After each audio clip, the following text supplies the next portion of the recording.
welcome back to another episode of the Girl Next Door podcast. I'm your host, Sean, aka your number one source of fashionably late, but occasionally great pop culture takes. Today, I have a special guest with me today. It's my friend, Jared Johnson.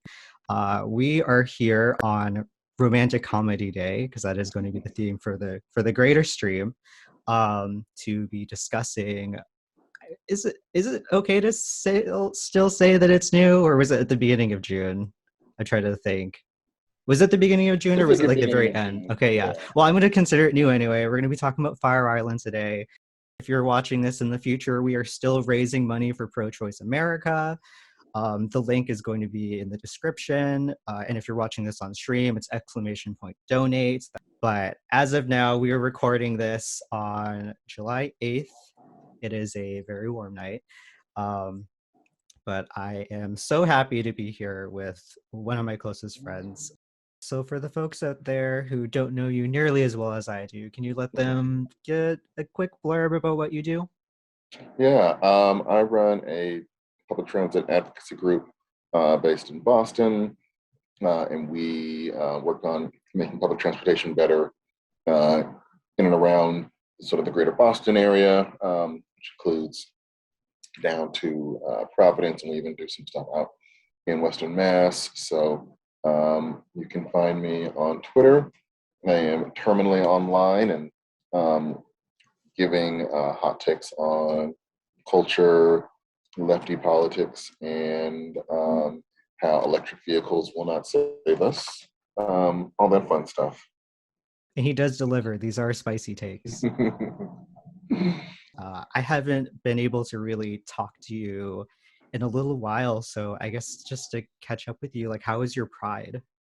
Pride was good. It was like a whirlwind. Boston Pride has not been, the sort of the traditional Pride since 2021 because of COVID, but also because the Pride organization here had a lot of criticism about the lack of Black people, the lack of trans folks, the lack of sort of, identifiably, Latinx, Indigenous folks. And so, so that had been a big issue. And rather than like try to bring more diverse folks onto the board, they just sort of took their marbles and left. And so, there hasn't been like a parade. There has been sort of an official Pride Week, and I think a lot of people were really like nervous about that at first. But I think it's turned out to be really good because the Transgender Emergency Fund has had a rally a march and a rally the last now going on 3 years, and to me that feels more in line with what we need. I mean, I think my philosophy is like, we're not, with what's going on with trans folks, what's going on with particularly trans women of color, what's going on with trans youth, what's going on with gay and lesbian, Black and brown folks. It doesn't feel like we're at the point where we need to throw ourselves like a bank sponsored ticker tape parade. I think like there's tons of time for queer joy and dancing and going to nightclubs and hanging out at the park. But I think it's also, we've got to hold space that this is also a time where we should be marching and fighting back and showing political power and donating to mutual aid funds and things like that. So my Pride was celebrating with some of my friends, this awesome group called Men of Melanin Magic. You should follow them on Instagram. They teamed up with the city of Boston and held free, open to all Pride events every Wednesday in June, which was awesome. Another just great benefit to having like a woman of color.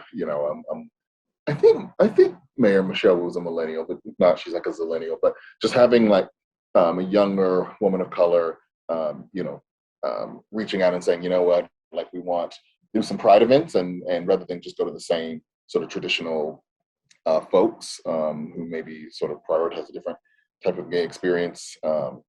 She reached out and reached out to those folks. So they put on awesome events like a queer marketplace, a benefit concert, a dance competition. So I did that. I went to Men of Color Weekend, which was also hosted by those same folks in Provincetown. So it was an awesome HBCU Beyonce themed weekend in P-Town with awesome events and queer men of color from all over. I mean, definitely the region, but there were some folks even as far away as LA and Chicago. So that was great. Um, and then, yeah, I mean, I just had like a fun gay June. It was awesome. Oh my God. I'm so jealous because we didn't have, at least to my knowledge, we didn't really have any of that up where I live. We did have Portland Pride. I decided not to go this year, but my sister went. It seems that she enjoyed it. She went with a friend. Portland Um, Pride is so cute. I like, especially like, I think I was like first like entering my like Rage Against Rainbow Capitalism phase back in 2019. And so Portland's Pride like just felt more like cute, and like the streets weren't littered with TD Bank pride flags after the parade was over. you say that, and I literally have I have like a TD Bank Of course, I mean I do pride too. I'm not flag. gonna like I don't.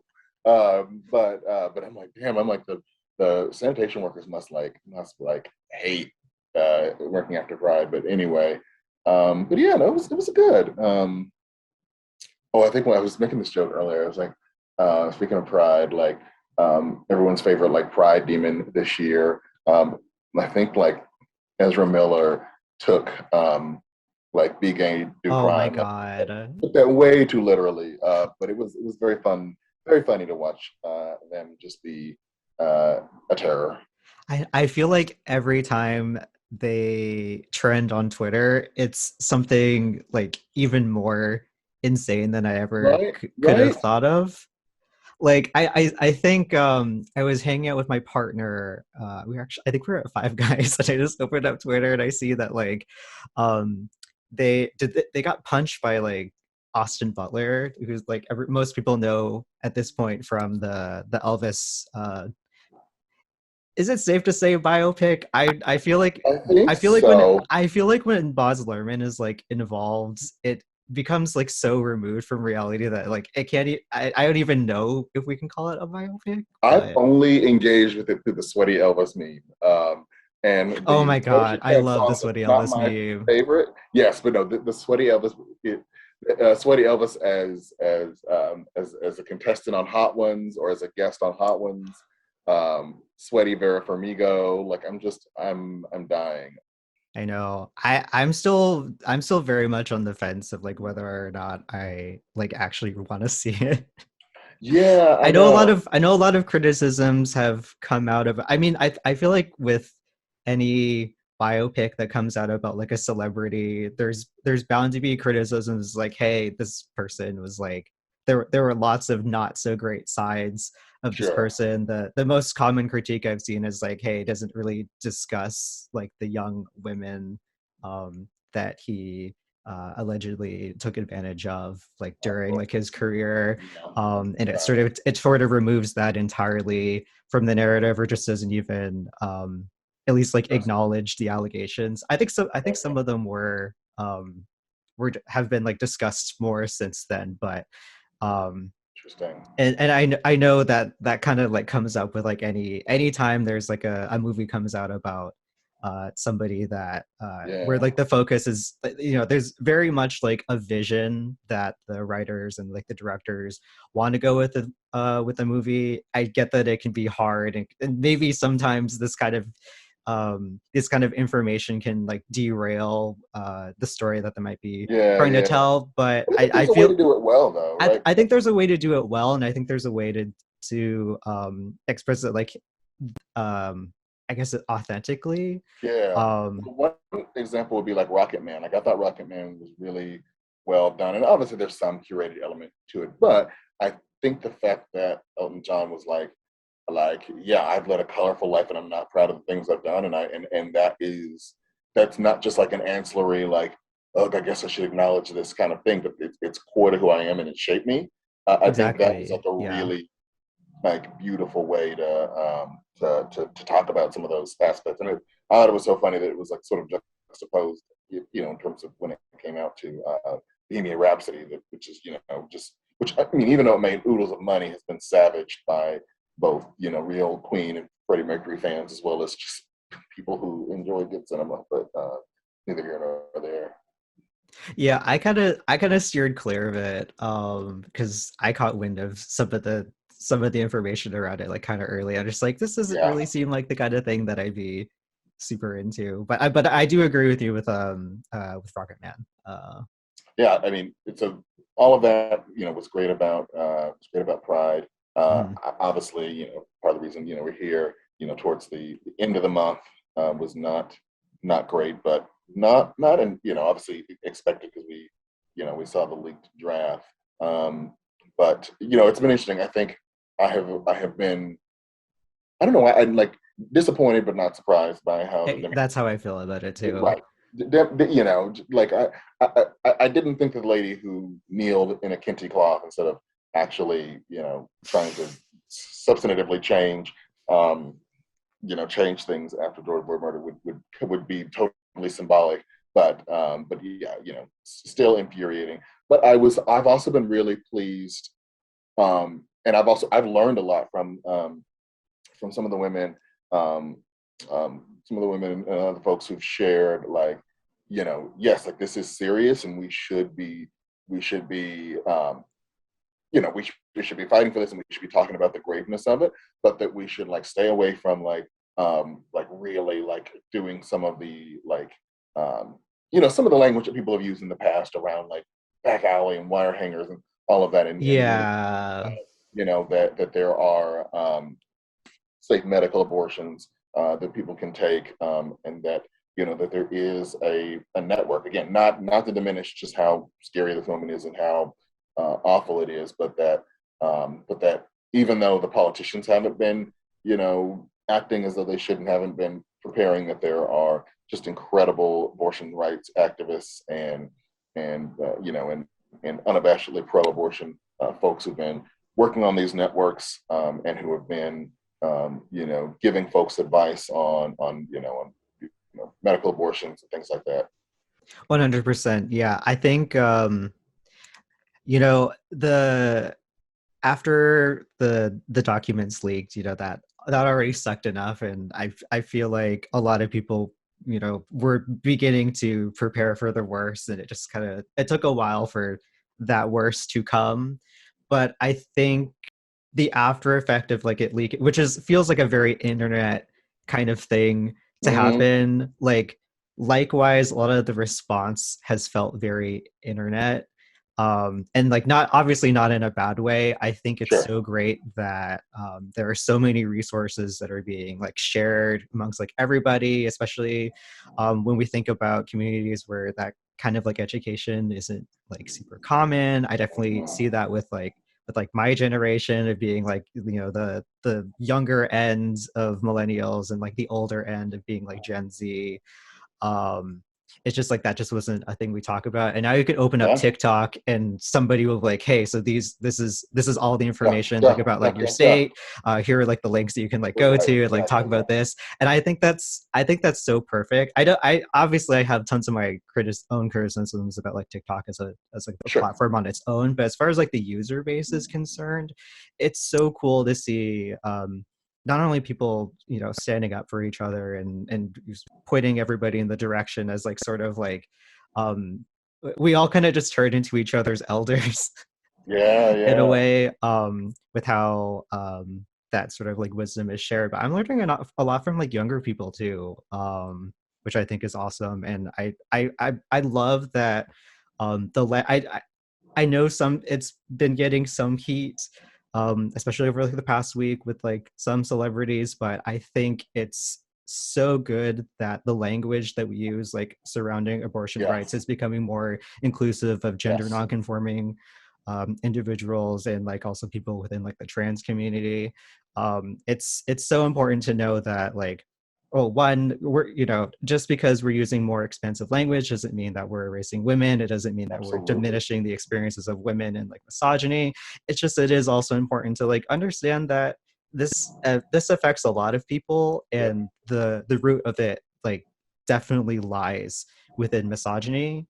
And when you turn against other groups that are similarly going to be affected by this, that is ultimately like a product Yeah.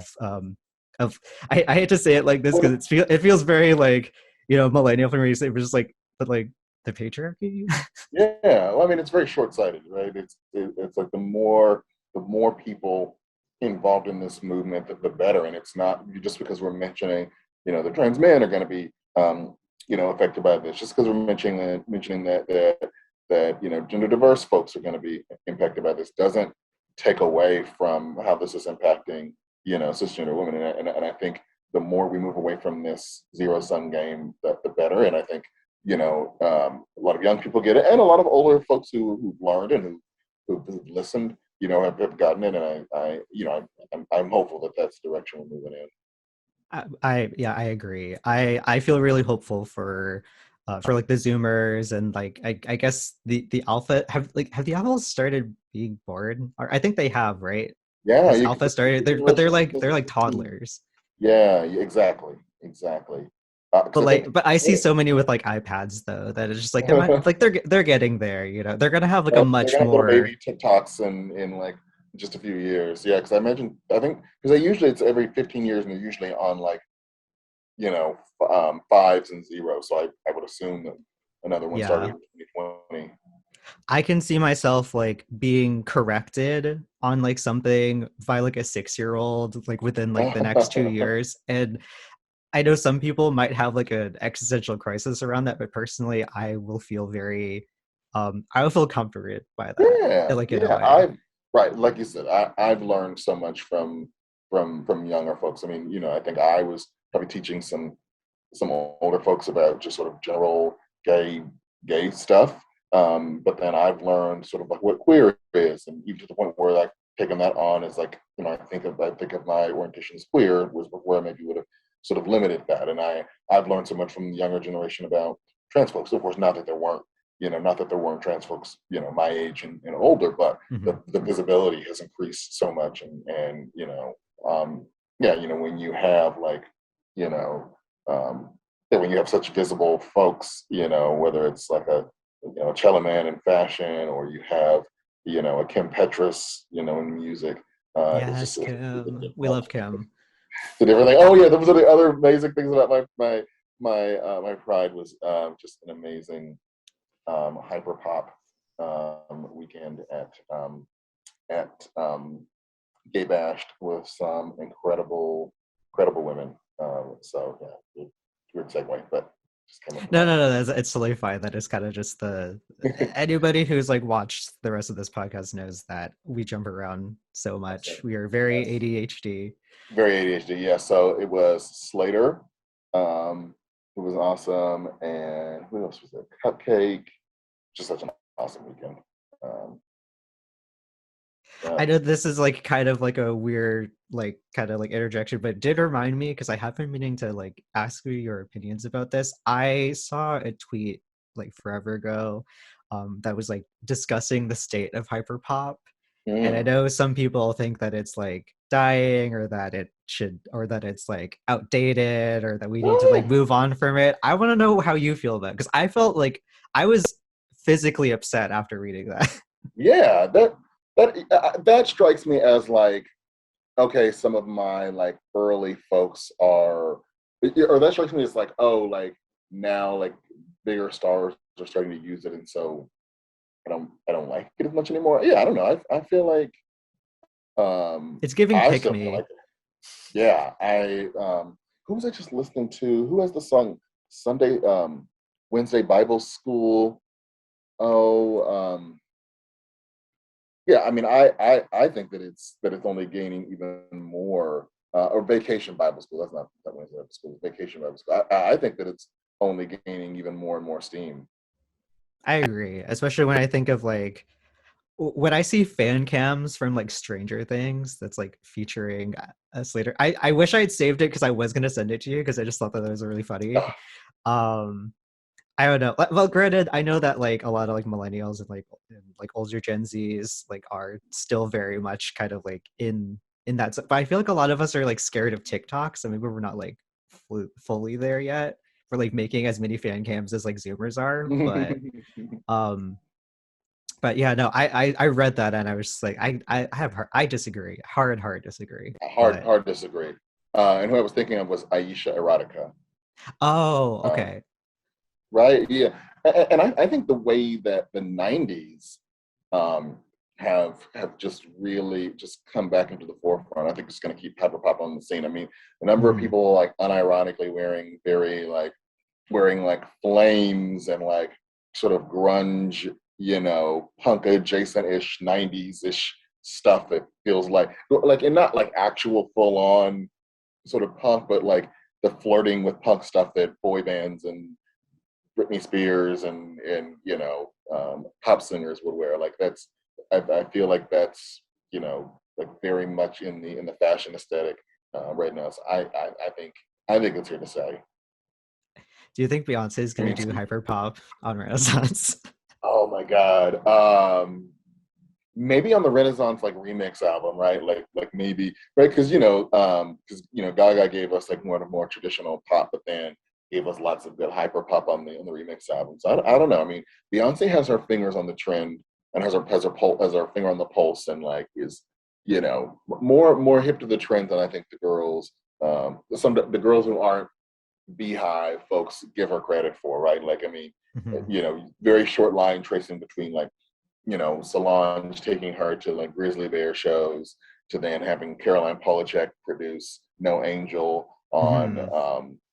on self-titled, right? Like, to then having, James Blake, right as he's cresting, to having him on Lemonade. I think she is, like I said, way more sort of, like I said, finger on the pulse than a lot of people give her credit for. Yeah. Afrobeats, right? I mean, um, uh, Black is King and The Gift, coming out, right as Afropop is just really sort of listening to the mainstream. I have no idea what to expect like on Renaissance. And I think a thing that really definitely threw me off Mm-hmm. for the single Rella is just like because we didn't get a visual to go along with it. Like we didn't get Right. like a music video. Which I think we've been kind of spoiled up until We this have. point when it like comes to like how she releases stuff. So I feel like a lot of people just didn't know how to react like once Break My Soul dropped. I I wonder, I was gonna say too, I wonder if part of it is that she wanted people to just like hear the music and not try to like learn like a TikTok, not a TikTok, not try to learn a dance for TikTok. I wonder if she just wanted people to just like for it to like get some play, in the club, make us feel good for the last part of Pride, and mhm. just be in the audio. I don't know Yeah, no, that for sure. Especially when I think of like the explosion of like TikToks that like we've gotten out of it that have just sort of um just allowed people to explore their own creativity with it. Because like you're right, like yeah. there is no dance routine officially for it yet. I'm sure if we do get a music video, like all of like the girls and gays I'm are gonna sure. I'm like sure. after But it, but but it'll be right. But then it'll be so ingrained or rather folks will have the song will have had enough time on its own. People will have figured out their dance so much that I think it'll be different, which is good. I mean, and I different's think good. it's fascinating too that like her publicist is like, honey, like no more surprise drops. Like we are giving you an album rollout, honey. Yeah. Wait, so I'm trying to remember. That's this month, right? The 28th? Yeah, I'm like 20th or Beehive 29th. adjacent, right? Yes, I'm Beehive adjacent. I'm like, hope they don't like come buzz and you know knocking on the window that I didn't have the date memorized. I was terrified to do a single reaction for that. Because I was just like, I'll probably like it, but if I show like the slightest inkling of like maybe not completely vibing with it, I don't want Oh, sure, my mentions to be flooded because I'll be like, right, oh, I average absolutely. maybe like 5 people per stream most of the time, but like they will somehow find me regardless if I like ever speak ill on the Yeah, queen, which I would never purposefully do. But never, never. so since you have technically watched Fire Island more recently than me, why don't you give everybody just like a quick synopsis of like the premise of Fire Island? Yeah, yeah. So Fire Island um, it's about a group of five friends who go to Fire Island, which if you don't know is a gay retreat resort kind of destination. It's on Long Island. I think it's like a couple of hours from New York. I've never actually been. That was my follow-up question for you, is if you've ever been. No, I've never been, but it's like close enough to New York that like it's a cute little weekend trip, and some people probably even do day trips, but also like not far enough away that it's a hassle, and there's no train that gets you exactly there. Although there is a train to a ferry that gets you there, but yeah, so they go to Fire Island and they stay with this amazing middle-aged lesbian who is like a little bit of a scam queen, but a lovable I love a scam scam queen. queen. Yes, played by the incredible Margaret Cho. And it's just about, it's about it's about the hijinks that happen on this like island that is famous for being like, both a great place for just like being gay and open, but also, being a hookup spot and also being just like, yeah, but also being a place that has some class, issues. But what's really neat about it is that, one level it's rom-com, but it's also like the core of it, the heart of the story is not actually the love interest. It's actually the relationship between two friends, played by Joel Kim Booster and by Bowen Yang. So at its heart, it is two gay Asian men, and then the rest of the rest of sort of the mainstream cast. Obviously, I talked about Margaret Cho, but there's Matt Rogers, who hosts Los Culturistas podcast with Bowen Yang. Amazing And podcast. Lovely amazing podcast. podcast, amazing podcast. And then two amazing actors, Torian Miller and Tomas Matos. Torian is a black man.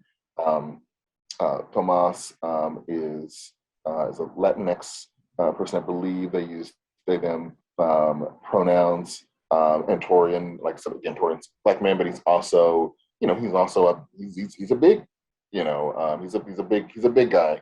And so I think it's real, and the character that Tomas plays, Keegan, is a Latino character, and so yeah, so you have like a really diverse cast that feels natural. Doesn't feel like they're sort of forcing the diversity, but I thought it was a great movie. That's Mm-hmm. sort of a high level And then thing. like on top of all that, like it's sort of I know they talked because they did do an episode in Las Culturistas. If y'all haven't watched it, it's like I definitely recommend listening to it. But it's like with director Andrew An, it's with Joel Kim Yes, Booster. Everybody who's in the podcast was like in the movie.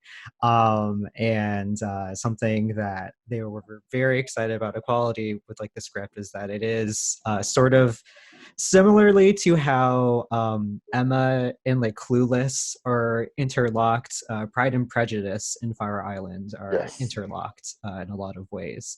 Um, and it is very much like it's what's funny about it is like it's not really a combination that like you would expect, but thematically it ends up working it works. really It well. works. Yeah. Yes. And yes, like I said, and there's just so many great other emotions. Yeah, I'm glad you mentioned Andrew On, who, if you haven't seen Spa Night, is a fantastic movie. I think sort of like um, I think I came out probably 5 or 6 or so years ago. Fantastic sort of coming age story about first generation Korean American in LA, and sort of like but also one of the things I love is like, and we'll talk a little bit later about some rom-coms that are very cute, and that I do enjoy, but are a little sort of sexless a little bit. I love that Andrew On isn't afraid to sort of like push the boundaries, and that the movies like do really talk about sex. Mm-hmm. And that was something that I found really like mind blowing for what is essentially a Disney. I mean, it's under the Hulu Disney brand, a movie that talks about prep and rimming and is Yeah. not shy about talking about gay sex, which I think is really refreshing. Oh, and then the other person who was in this movie who I love, Conrad Ricamora. If you were a early 20, or not early, if you were a late 2010s. I can't even. I'm losing track of my mind. If you were a early to mid 2010s Shondaland girl, you'll remember him as Connor's boyfriend. Connor's incredibly hot boyfriend, and so in that you have, and he that character is played by Connor Ricamora, who's Filipino. So in that you have, you have four queer Asian leads. So I mean, just a really cool fact, and it's not cool fact, but just like a really cool lens to look at, and something that we really haven't seen. Certainly not with this like prominence in a long time, if not ever, in an American, from an American studio. Yeah, it's it's why it's so funny for me to think about like a story that does so much with like the runtime it has. Yeah. Like it's like it is very packed, but like it was almost a Quibi show. Right, That's which is wild to me, that was the original. Well, it would have been interesting because I wonder how many episodes they would have done, because what Quibi episodes are set like under 10 minutes. I think it's under 10 minutes. Yeah. I think they Yeah, probably yeah. would have maxed out to like 10. They would have been that girl. Right, exactly. So it's like, what would it have been? Would it have been 9-ish episodes and essentially been the same length? Would it have been shorter? They would have truncated some things. Would it have been 20 episodes and then have been nearly twice as long over twice as long as the current movie? It's interesting to think about it, but I'm glad it got. One of the things about the movie is like, and I think a lot of this is just dedicated to or I think a lot of this comes back to Under On's eye. Is the movie looks expensive. This was not like, it's so funny because I grew up in my like gay adolescence, my early 20s, watching a lot of gay web series that I'm so hungry for gay content, because this was in this sort of middle zone when Queer as Folk and some of those things had come off the air, and there really was not the gay movie at the cinema or that you could see was Brokeback Mountain. Fantastic movie, but not exactly fun, kiki movie with two straight actors. So yeah, Allegedly. allegedly, yeah. So it's been great to see. It's great, yeah. It's great to see like a decent budget movie, that, like I said, that looks great, and for all of the action that they packed into it, there were some really beautiful moments, like focusing on a deer, and just these gorgeous sweeping, aerial shots of Fire Island and the Pines. So beautiful movie. It's what I love about the movie with like the cinematography, it like mixed with like the direction and like the story itself is like it both makes me want to go to Fire Island, but then like also like tells my social anxiety to stay clear of Fire Yes. Islands. Yes, well, we should definitely talk about like the villains, because I think differently than some of the other. I mean, a lot of times romantic comedies will have like an ex-boyfriend or whatever else, but I think Mm-hmm. this one, it has some very interesting sort of commentary about class and to a certain extent race. Fire Island, for as magical as it as people talk about, and I think it truly is. There are definitely some issues in that it's an expensive island. It's a place where a Mm-hmm. lot of people want to go, and there's not a ton of houses or hotels there, and so it is definitely. I mean, and the movie sort of even talks about how these characters, they sort of go to great lengths to talk about how all of them are pretty broke, not like poor, but I think one of them, I think Joel's narration at one point says, not poor, but poor as in none of us have any chance of owning property anytime soon, and so they even talk about how they're only able to go to Fire Island because they're staying at Margaret Cho's house, Mm-hmm. and they're scraping and scringing to go. Yeah. Should I throw a spoiler warning now? I guess I think most of the people that like watch my stream like have like seen it already, Probably have but I seen it, guess I yeah. should And I've tried to we'll toe we'll the do we'll I've do tried to some toe the line, spoilers. but Spoiler sure, alert. yeah. Right. I won't ruin the whole thing, but yeah, I think there's some bits that it'd be hard to sort of like really go deep into the movie without talking about the spoilers. Yeah. So maybe skip forward a little bit. Um, yeah, I mean, and speaking of sort of the spoiler moments, I thought the really interesting, interesting twist with one of the other, the sort of the main villains are these, you know, wealthy, kind of stuck up, Hmm. elitist gays, including sort of the main, I think his name is Cooper, who plays sort of like the main, villain, if you will. It's just he does The it it so well. girl. It's like right on that border between being cartoonish, but he plays it so well. But then the sort of the flip of the other person who sort of gives him a run for his money as far as villain, um, in terms of doing some really like vile, revenge porny type shit is again, like, kudos for making a movie that feels very real, right? That Hmm. even though it's a rom com and it's got some cute little fairy tale elements, and based on Pride and Prejudice, it does feel very 2022, and real. Yeah, I think that was like a quality that and maybe you agree disagree with me on it, and like because I'm kind of just throwing this out here, but um when I think of like a lot of movies otherwise like within this genre, like there is like a lot of like wish fulfillment within like the rom-com genre, and Mm-hmm. I feel like this one was like relatively like, even if like the characters, a lot of them were very much like out there, it didn't go too heavy into like the wish fulfillment. Like yes, there was like Yeah, cheese with like Bowen Yang's character with like the guy that like he falls for, and he's finally finding somebody who um sort of fits his love language, and is going against like Joel Kim Booster, who is like trying to push Bowen Yang's character Howie to be more like sexually liberated and to be like more mm-hmm. confident and essentially just be more like him, and like Yeah, he sets the rule for himself, like I'm not gonna like hook up with anybody until you do. um and like the resolution of the arc is like very much just like, hey, like not everybody is like you, not everybody is going to be like approach right, right. relationships the same way as you. So I would say like maybe his has like a little bit of like only wish fulfillment in the sense that like if your wish is to not be single, which like but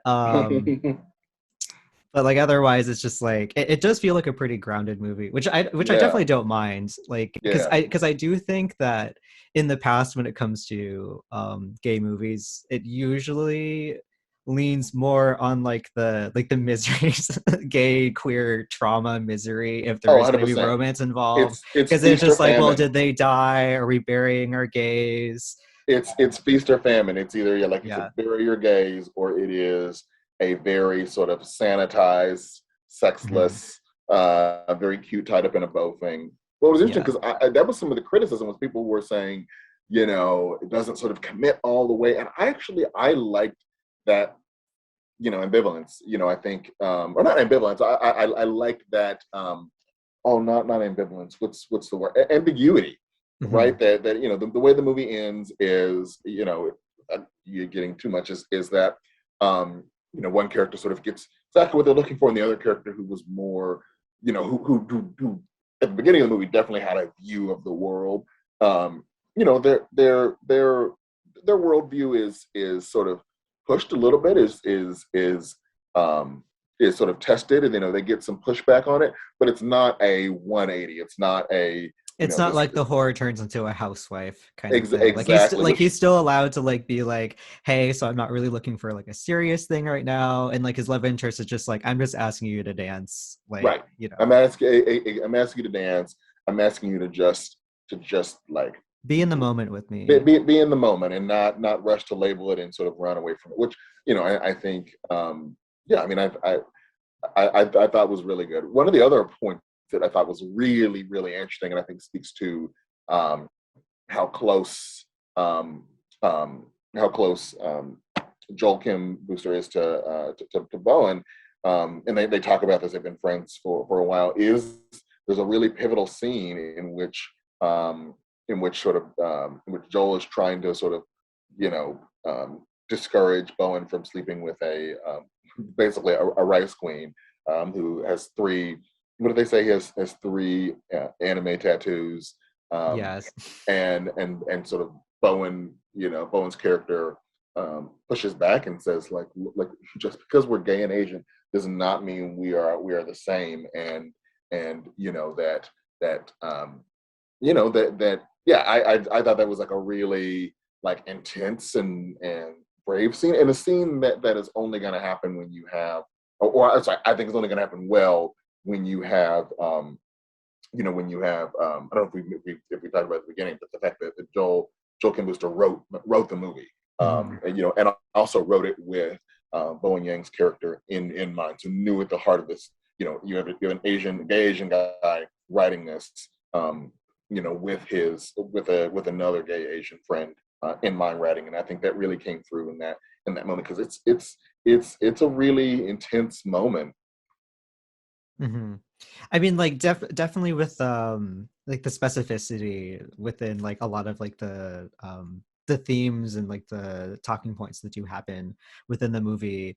Um, it's like you really do feel the connection to it.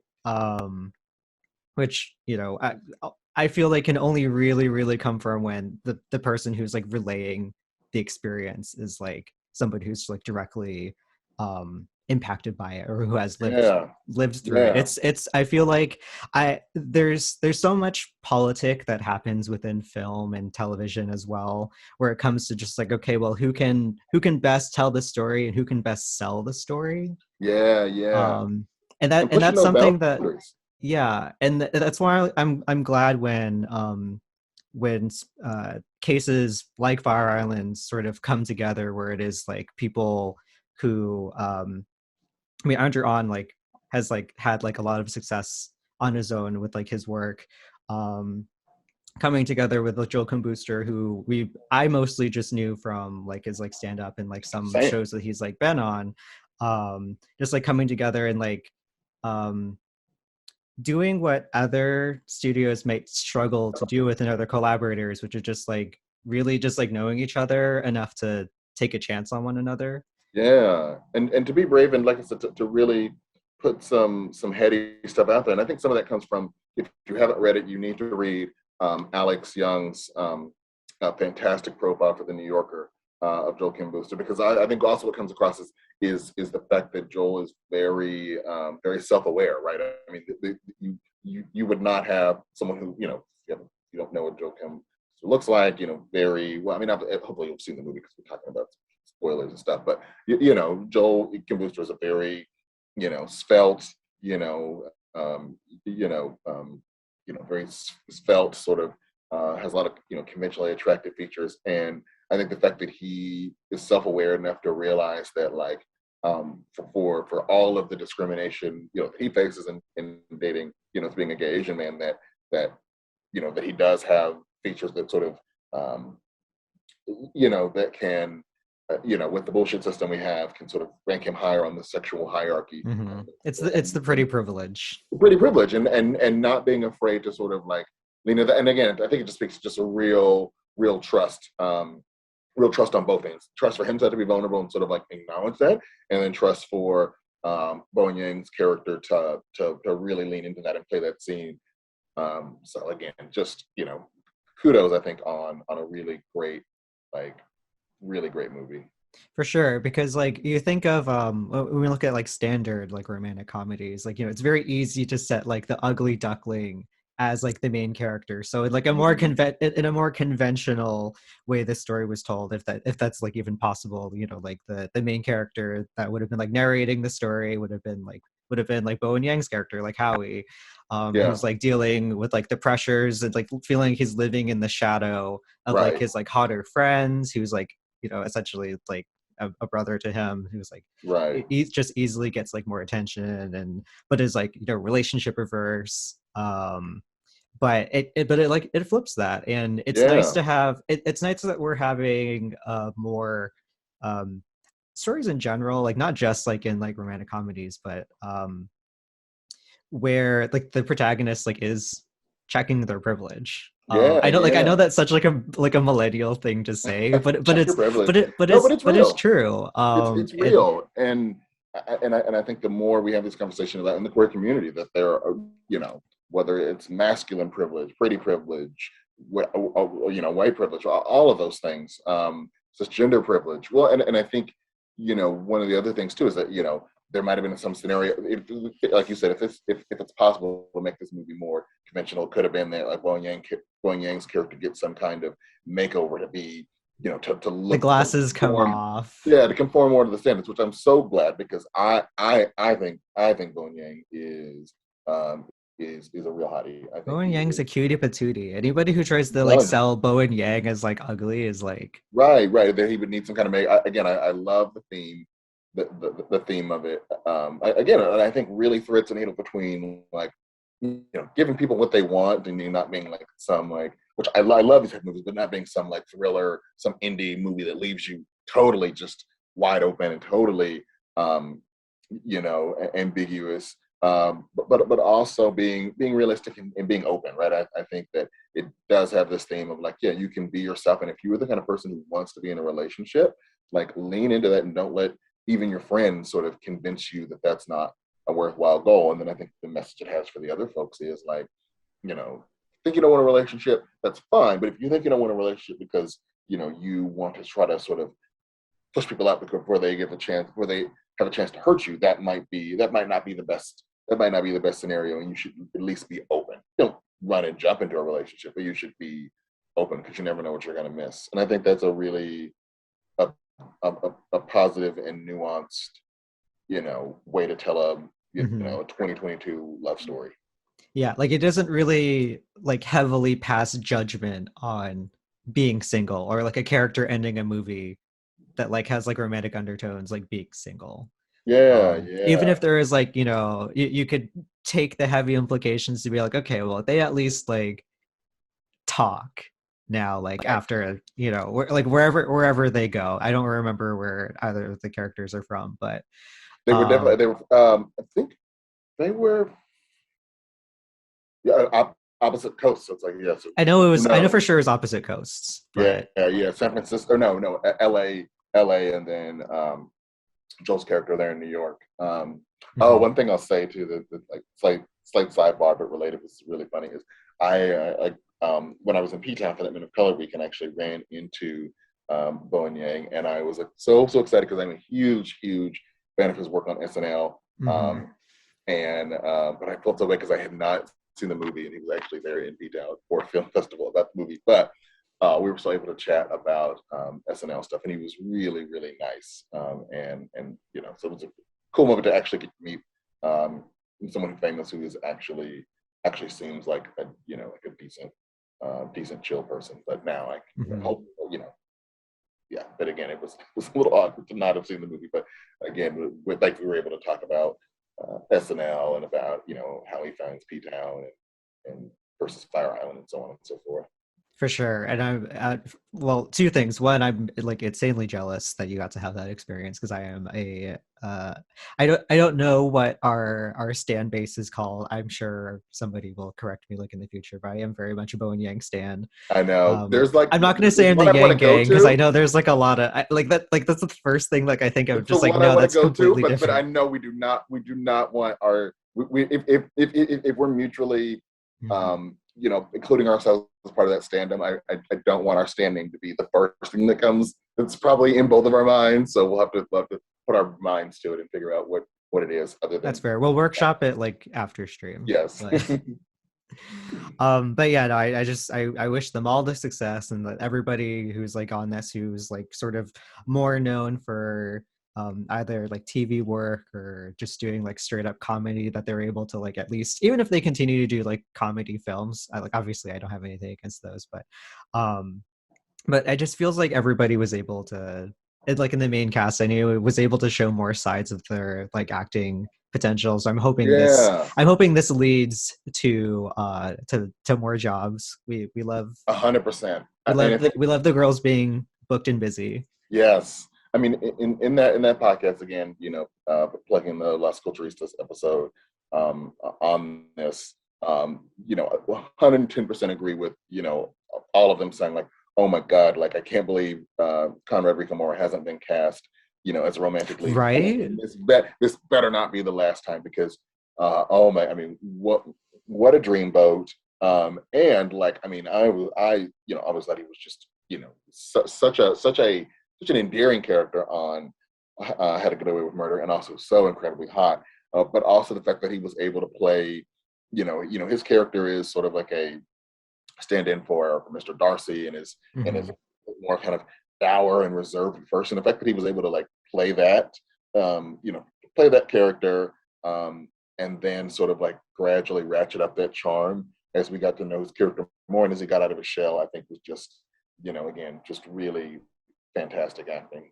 Hmm. For sure. And I think in like the same note of that I want everybody who is like involved with this film to be able to be appreciated more, not just like amongst audiences, but like also like with like, casting agents.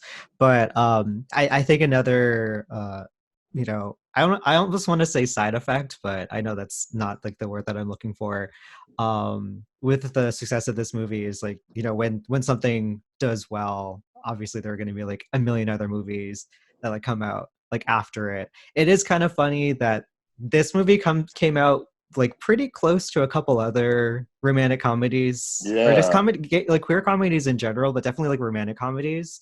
um they just kind of all came out in like the same pocket. I don't know how intentional that was. I don't know if like someone's finger is like really on the pulse with that, um but I love the idea of being able to see a wave of like other movies that are able to like, one, speak to any kind of cultural specificity for uh, for minorities within like the queer community, and like the yeah, experiences that we sort of face that don't really get talked a lot about, when a lot of the times queerness is viewed through like a predominantly like cis white lens. I think it's great to be able to absolutely. see more like gender nonconforming people, more trans people, more like people of color, that are able to be like in leading roles and have agency within their own stories. I think is like always going to be a plus. And I think Yeah, I think this year in general has been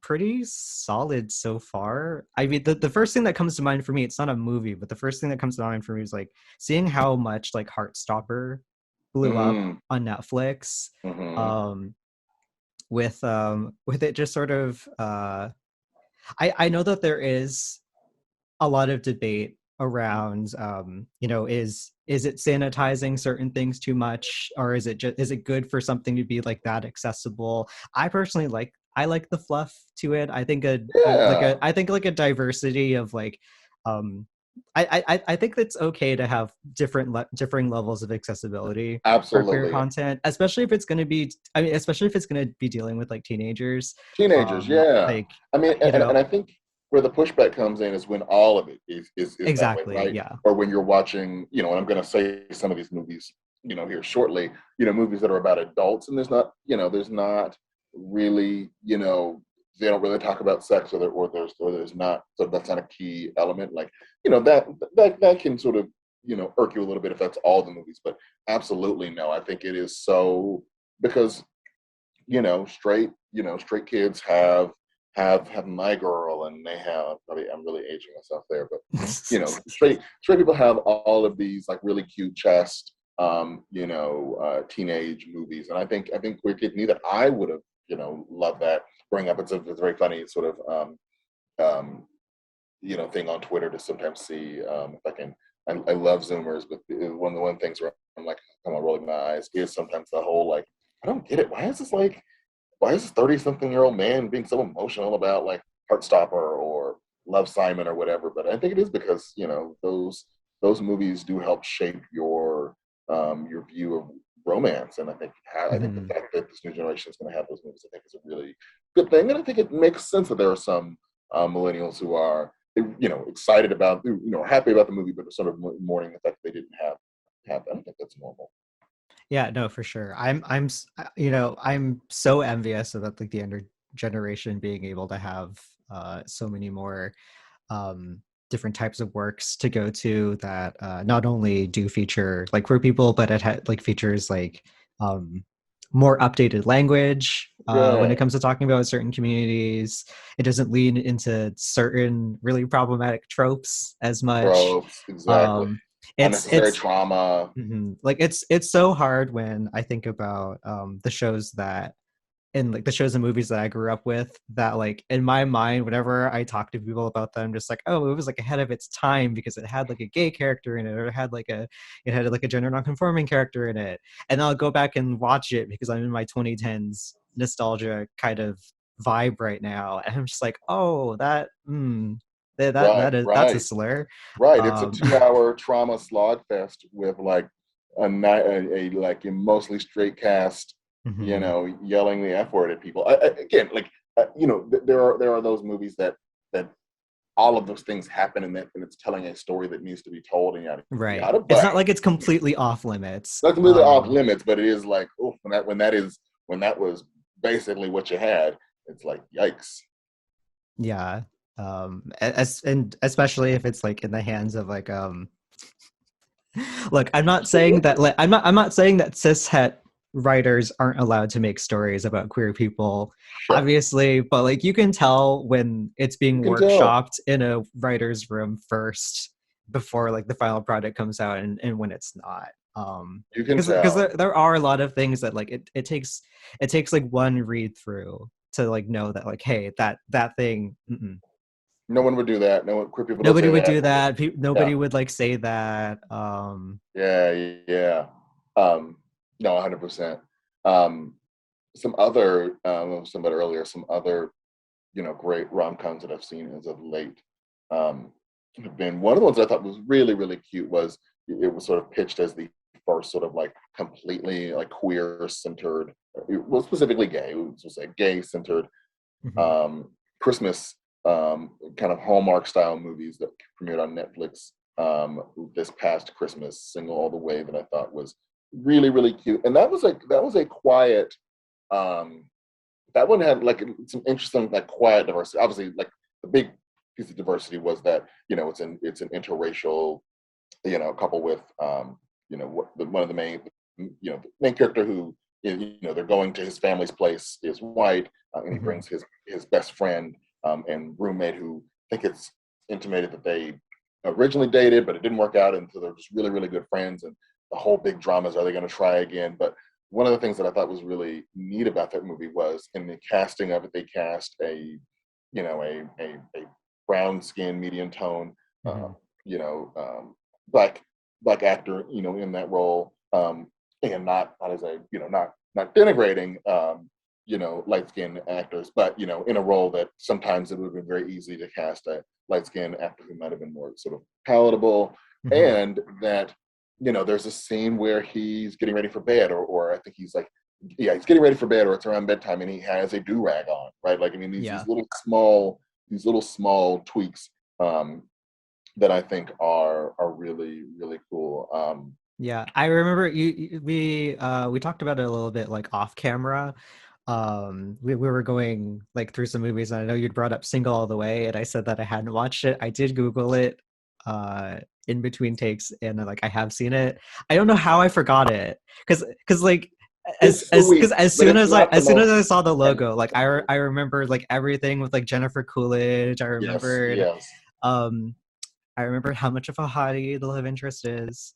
Um very and I'm hot. just like, oh God, I don't know how I blanked that out. So I Yes, can say I did watch that one. I miss out it's on like a fun. lot of the other lists Yeah, um that you've it's like that you've brought it's to me, fun. but It's I'm not. getting there. Yeah, it's fun. It's not Oscar worthy, and it's fine. Not every movie does need to be Oscar worthy. Yeah, but no, I think for all of the wonderful quiet diversity, there's a scene where this like black man decides to live in this town that I'm sure is 99% white, and where he's going to have to drive, probably 3 hours to go find black hair care products. But I digress. Yeah. Still a very very cute movie, but yeah, I mean, to your point earlier, I think it's great that there's enough rom-com diversity to where I can be like, oh, that's a great movie, but it's not like, oh my god, I have to just worship the movie. I can't say anything bad about it because there will never be another gay rom-com. We're in a period where Mhm. there's tons of them, and I think that's great. No, I 100% agree. Okay, so I guess since we've already deviated quite a bit from Fire Island itself, we're starting to talk about other movies. I guess I will ask you to provide maybe some recommendations. If you like Fire Island, what do you think are some movies that um, the rest of our shared brain cell will enjoy? Mm-hmm. Yeah, yeah. So some of my favorite gay, not rom-coms, kind of romance movies. The Mhm. Weekend is one you have to see. It's by the director of the show Looking, which you know has its problematic elements or has its characters that I loathe, but I've been also rewatching it, so I feel your pain.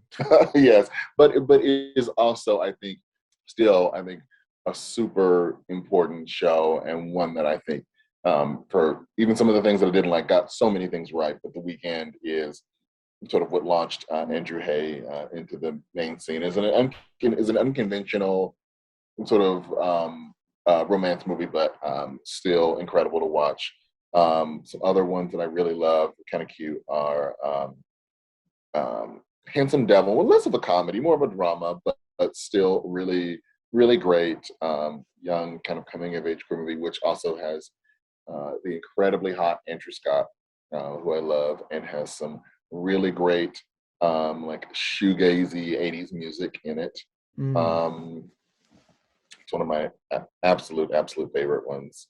Um, the way he looks is a ridiculously cute, again, coming of age gay movie about a young gay blind kid falling in love. So again, another way that adding diversity into a gay movie. Another one that's great is Breaking Fast, which is a pretty rare scene in that it's a movie about a gay Muslim man and sort of how he reconciles his faith with his sexuality, um, which has and I can't think of his name, but the fantastic actor who played um, one of the assistants in Nurse Jackie. If you remember that, it's a way back cut. Um, and then a classic one that is interestingly about race and class is My Beautiful Laundrette with none other than Daniel Day-Lewis. I think it was one of his first movies that really sort of launched him into stardom. But it's an incredible movie, sort of in the backdrop of, you know, Thatcher and 80s London, and features this working class um, working class, downwardly mobile, white guy who's sort of like who was a skinhead before skinheads got all associated with racism, but was a skinhead in terms of punk. And it's about him sort of falling for um, this young Pakistani British guy who's actually in an upwardly mobile family. And so it's this really interesting sort of juxtaposition in race and class, sort of with a flip on it in terms of who's actually more in the ascendancy. But really, really beautiful movie. Yeah, and like I said, these definitely lean more into the sort of the unconventional side of some of them lean into the more unconventional side of things, rather than being sort of straight not straight romantic comedies, but romantic comedies. Like straightforward. Or, yes, straight gay romantic comedies. All right, I hope all of y'all wrote that down because I'm not going to edit that list in because I am lazy. Um, well, we're getting close to time. I know I've kept you for a lot longer than I said I was. Thank you for It was a bearing lot with of fun. me. But before you go, I do have to ask because I will be asking everybody that I interview tonight. Okay. I need you to put together your dream rom-com. So, like, who are your leads? What is the setting? Ooh. What is the premise? And then Ooh. if you're creative enough, think of a title. Ooh. Okay. Okay. I gotta get up my list of my like favorite gay actors because, like Fire Island, this is going to be gay, gay, gay. Okay. Um, so, gosh, who's going to be in it? That's so tough. Um, I know, so many hotties to choose from, but So many. Hollywood pretends they're not there, but they are there. I know, You right? don't just have to, straight bait us. Right. Um, yeah, maybe it would be Dylan Burnside, I think is his name, Hmm. from Pose, who is such a hottie, and who else? Oh, this is a good one, but it's tough. Um, I know, that's why I saved it for the end. I know, right? Um, what if it's like, hmm, There can be more than one love interest if you're willing to go there. That doesn't yeah, have to yeah. Well, it's like be. it's an ensemble one, right? Because like I just want Yeah. to cast like all hotties, including like some of the new girls, like a Dylan Burnside, but also some like old, not old hotties, but like some hotties from like back in the No, it's day, okay. We like can have some daddy here, representation. right? My That fake area, boyfriend like had like a younger protagonist with like an older love interest. So like everything's fair game. oh, sorry, I think I cut out there for a minute. Yeah, yeah, we can have some like some. I don't. Oh, but I don't. Is Guillermo Diaz? Is he a daddy now? I think so. I think so, right? I'm gonna say yes. Yeah, yeah. So we get some Guillermo, Diaz in there. Um, gosh, who else should be in this? Um, maybe Dan Levy for some great levity. Um, Hmm. hmm, who else? Who else should be in this? Um, Who's our token straight? How about that? oh yeah, yeah. Oh, but you know who else should be in there too? Um, Kanan Lonsdale. Um, Yes. yes, right, right. Yes. Ooh, maybe Jabuki, right? If it's gonna be a comedy, Oh, um, I would love that. I would right, love right. that. Let's get Jabuki I in know there, the bit is that he just like keeps playing straight guys in like, right? but like Which I he love, finally played a gay person in Baymax. So right? Which I love that he's just like, you know what, like, screw pigeonholing me. I'm true. gonna be yes. Yeah. Who's I'm going to play exclusively straight characters. He is in his Coleman Domingo era. oh, you know who I want in there is like a clueless, like straight actor who doesn't even realize like how like gay he's coming off. Not in like a oh he's like stereotypically gay, but like in a like making eye contact and like being like you know courteous and not like typical typical straight man. What if it is Pin Bagley, Ooh, right? I can see Right? that. I can see that. Um, Yeah, and then Little Nas X in Of like a course. right, just like in like a role like you're not expecting. Um, who else? Who else? This is a Yeah, very I mean, stacked cast. yeah, no, right, like this cast is gonna be. It's just gonna be everybody. I mean, hell, let's bring back Joel Kim Booster. Right, like um, I'm gonna put in Ricky Martin. I know he might be canceled, but I'm just gonna I was put about to say I thought I read something, but right. I only have read it, so I'm putting him in before he's as of canceled. July 8th, when the time we're recording this, we do not know. We pretend we do not see We it. do not, he's still in cancel limbo. So maybe we're not gonna cancel him all the way just yet. But if We're we have soft to launching the replace him, cancellation. but if we have to replace him, maybe Wilson Cruz. Hmm. A little again, a little like um, I think Wilson Cruz is daddy now. I think Wilson Cruz has definitely like I would say that, yeah. transitioned to Poppy now. So yeah. Okay, and then like the final two parts of like the questions is you stacked the cast. What's the setting? Um, you know what? Move over Hugh Laurie and who's the British actress who really talks so expressionally and like she's crying all the time. That Oh, can be what is so her name? many. But you know who exactly what I'm talking about. She's always in period dramas. She's always crying in every period drama. Um, Again, that could be so oh, many people. you know I'm talking about British actress, um, late 30s, Orlando Bloom, um, Keira Knightley. Yeah, move over Keira Knightley and Hugh Laurie. What if it is like a gay? Um, what if it's a gay Love Actually, but it's a gay and lesbian and trans um, Love Actually, and it's set like in New York.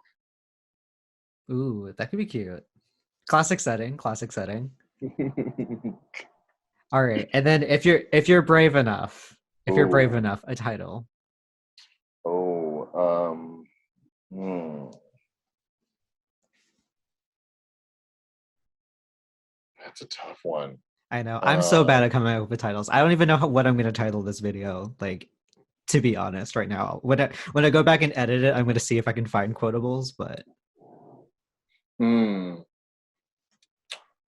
um, love, situationship, or casual threesome. Actually, I respect it. We love a long title. right? You know, again, going with the theme of it's 2022. Maybe your rom com doesn't end in a happy coupling. What if it just ends in you being the third unicorn in a couple's, open relationship where we only play together kind of thing, and you're in there as the third who is like who plays with them, but also gets to have your fun on the side. But then, one of the characters does, you know, just fall head over heels and has a monogamous thing because it's when you can do what you want. You can be gay and monogamous. You can be lesbian and be in a throuple. You can be bisexual and be the open unicorn and straight couples, gay couples, bi couples, whatever. Yeah, or you can be like Free in a country. you could be it could end with like a 3 month like casual thing that like you're not too bothered by it, but it's progressively becomes like, well, we hang out every day and I'm at your apartment all the time, and then like it's 1 week of I tell all of my friends about you, and then it's just like, no, this is just casual again. It's just right, because you are taking a job in Singapore for 2 years and you've already committed that you're not going to do a long distance relationship. Again, it's a free country. You know what? We need it. We need a stacked romantic comedy that has virtually every gay, and I only mentioned like how gay men are unattractive, but that is stacked with every gay, lesbian, trans, actor, is probably like 5 hours long because it's covering a million different ensemble couples and all of their various different, totally valid, consensual. Everyone is all agreeable relationships. That's my dream rom com. They're all agreeable, but there's still drama. Of course, There naturally, has to be, naturally there's drama. The gays are dramatic. the gays are dramatic, and we love that. So it keeps us entertained. Very true, very true. That and hyperpop keeps us entertained. Exactly. Immaterial. Okay, well, thank you again for coming on. It's been so much fun to have you here. I You're my love you. first guest, technically. I'm not sure recording wise what's gonna come out first, but I'm assuming this one's gonna come out on YouTube first. Sweet. So you get to be our first. Always remember our first. Always remember your first. Um, but remind everybody where they can find you again, socials, if you want to share, or Yeah. maybe or maybe or maybe you're hiding your freak Twitter account. I don't know. I know. I won't. I will not give you my alt because it's just it's it's XXX. It's spicy. But you can find me being only mildly horny on main at Jarjo at JARJOH on Twitter.com. Jared Johnson, everybody. If I had a sound effect for it, I would do applause. Woo! But all right. Well, I'll catch you later. Thanks again for Bye. coming on. So Bye. sorry it went much longer than I had than I fun. expected, but thank you for bearing through all the technical stuff. I had fun. I will talk to you See ya. later. Bye.